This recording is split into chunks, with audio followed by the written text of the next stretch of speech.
Hi everybody, this is Agnes from No Sediment and welcome to the very first No Sediment podcast. Today I'm very happy, I'm truly very happy that you are my very first person to interview, and he is the owner and the winemaker of Rivetto Winery in Barolo. I actually know your winery and your wines and you quite a long. I think I was counting today, I think it was more than 10 years. More than 10 years. Yes. So maybe you can tell a little bit about yourself to those people who don't know you very well. Maybe also talk a bit about the Serralunga and the Barolo itself. Yes, I'm the fourth generation of winemaker of my family. And we are based on the hill called Lirano between two small villages. One is called Signo and the other one is Serralunga d'Alba. I'm very lucky because I have 35 hectares in almost in the same place. 15 hectares are vineyards and all the other parts are hazelnuts, woods and some alternative projects that maybe we can talk later on. I belong from an old family winery in the region. But starting from 2009, we started to change a little bit the vision of the winery and of the land. Okay, all right. So I saw yesterday some videos about what happened here. There was crazy wind. Some places even had hail. So can you maybe talk a bit? How is this vintage shaping? This vintage, it's for sure not easy vintage. Not only because of this big event happens yesterday, so with the big hail, thank God we were not so much affected, but a lot of my colleagues in the area of Diano and in the Roero, many vineyards were completely destroyed, not only for this vintage, but also for the next we are coming. But 2023 was a very difficult vintage because May was very, very rainy. And January, February, March and April, no rain. So no one drop of rain for the entire first part of the year. And in May, practically was raining every day or every two.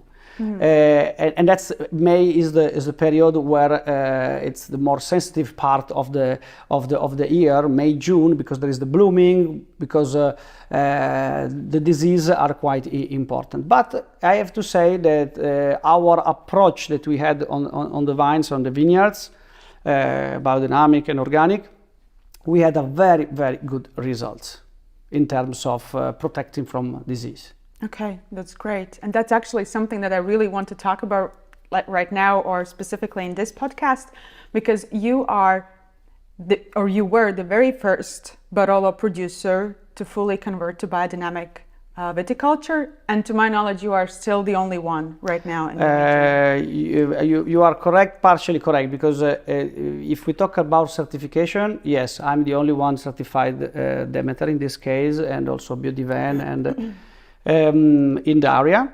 but I have to say that there are other 6-7 wineries who are working seriously biodynamic, but they are not certified. They're not certified. Okay. So before we move on, I was reading a little bit about the biodynamic viticulture, and which I thought was interesting. And so some say that it is supercharged version of organic. It includes preparation of quite bizarre teas and following lunar calendar. So can you, before we move on, can you tell what is biodynamic to you, or what is that you understand is biodynamic? Biodynamic is a way to understand more yourself and the connection you have with the nature and with the cosmos. It's not specifically connected with the agriculture, it's something that comes later on. I'm not the person who was reading biodynamic books and I was like flashed. Absolutely not. My changement is because I was curious and had the requirement to do something different, because I was not more, what I was doing in my vineyard was not what my inside was alienated. It was not more alienated. So I had to find something else. And in the biodynamic, I think there are some inputs very interesting. To understand better how it works, especially under the point of view of the microorganism of the soil. The goal of the biodynamic, to my point of view, is to have a soil more alive. As if we have a soil more alive, everything is get easier. So when we are talking about lunar things, about the strange preparates, it's something that in the last 78 years we decide to forget, to say that there are crazy things. But if we come back in our history, it was normal to look at the sky and to have a message from the cosmos or interact with the cosmos. It was normal. Just after the revolution, the Illuministic revolution and all this mechanic way of thinking, we were completely changing and say, this is not good, that's good, that's the true and that's the false stuff. I don't think it's like this. I think there are a lot of practical manner you can do in your vineyards following the biodynamic. But if tomorrow morning there will be something better than biodynamic, or that I feel is better, I'm gonna raise the bar or change. Okay. We are here to understand, to evolve, and to try to experiment. Okay. All right. So for you, it is more than agriculture. It's the kind of state of mind, or just thinking. It's an help. Okay. It's an help to understand. Some dynamic that in the past were completely forgotten. But if I tell you about the compost, it's something that is part of the biodynamic culture. But the compost is, if you go everywhere in the world, the old people, the farmer people, they have the compost at home. They take the manure to put in the vineyard, in their gardens or whatever. Yeah. It's something that belongs from our tradition and our culture and our knowledge, because we know that but after the World War II, everything was changed because the manure was not more trendy, was much more easy to buy a bag of magnesium, nitrogen, potassium, which is much more easy. Yeah. And probably also in according to the interest of big companies was more, getting more money. And so that is something that we are coming back in somehow, but we are more aware of what we are doing. Okay, great. And so can you talk a bit how much did it take time for you to convert? So when was it? When did you? 2009. 2009 you received your certification, or No. 2009 was the vintage, the year where I started to change everything. Okay. From 1 second to the other second. All right. I was not thinking too much. Okay, and then so in 2009 you started, and when did you the first vintage certified biodynamic was 2019. 19, so 10 years. I started the process officially 5 years before, but the biodynamic is not a question of year. It's not like organic that it's enough to have 3 years of conversion. Biodynamic can be 10 years, can be 3 years, can be all life, because you need to reach some criteria that if you don't get it, you will not have the certification. But we don't have to follow. I don't want that you focus too much on the piece of papers. Mm-hmm. The piece of papers are something that attest one work. Because I know that many people are talking, and I would like to. When I talk, usually it's something that I do also. Yeah. Or before I do and after I say what I was doing. So this certification helps me to attest what I was doing. Yeah. Okay, but I want to talk about more. You said like there's some specifications that you need to do in order to receive that certification. So is it something that you kind of check, I have these biological corridors? Almost. Check. Or is it something more towards we go inside your land and we dig in and we see how it's a combination of the two. Okay. It's a combination of the two. There is also a group of producers, mostly French, called Biodynamic, which is doing more this part, which I like a lot. There is also a feeling. If I have to check one winery who is doing biodynamic, I don't need to check their books.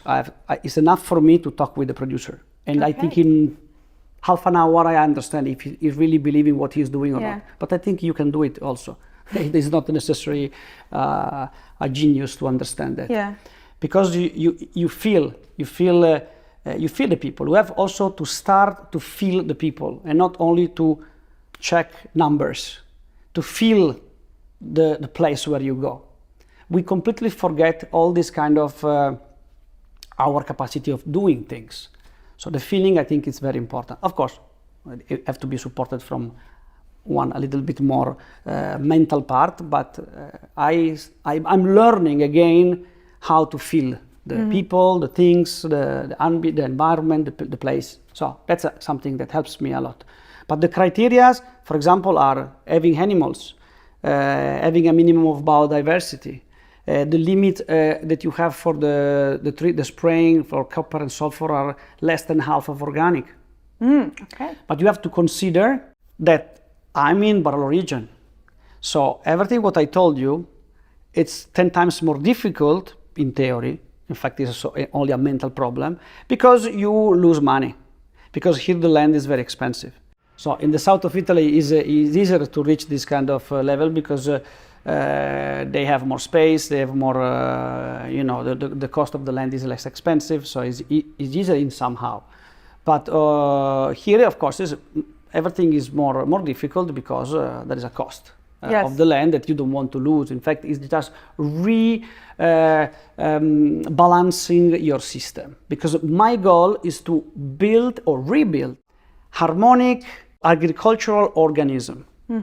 Where the vineyard is the most important part, when the vineyard is the engine, when the vineyard is the heart of the organism, extremely important. But we cannot forget that to be a real team, you need to have the trainer of the team, you need to have the guy who scored the goal, but you need also the people who are in defense, you need also the people who are staying the bench, and you have also the people who are cleaning the bathroom and so on. So the team is it's very complex, but also very nice to understand all the relationship. Yes.